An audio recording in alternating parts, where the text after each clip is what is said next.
Der Himmel ist ganz nah. Das habe ich vor ein paar Tagen wieder erlebt. Auf dem Parkplatz des Supermarktes.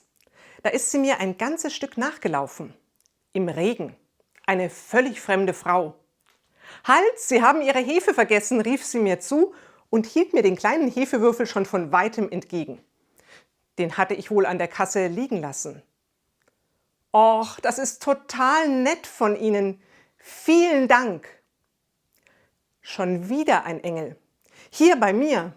So gut sorgt Gott für mich, sogar bei den ganz kleinen Sachen.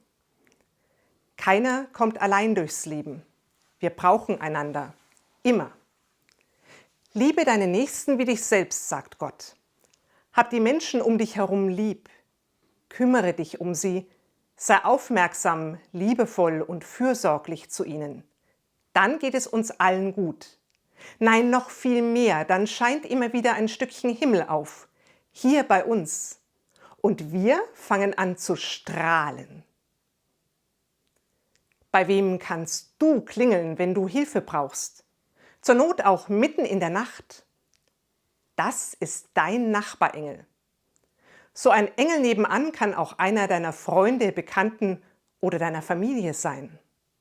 Egal, ob ich Hilfe brauche, weil eine Tür im Haus nicht mehr gut schließt oder ob ich im Notfall in der Dunkelheit irgendwo hingefahren werden muss, meine Nachbarengel sind für mich da.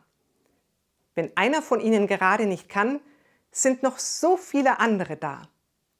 Gott sei Dank, ich bin von Engeln umgeben. Und hoffentlich bin ich auch immer wieder einer.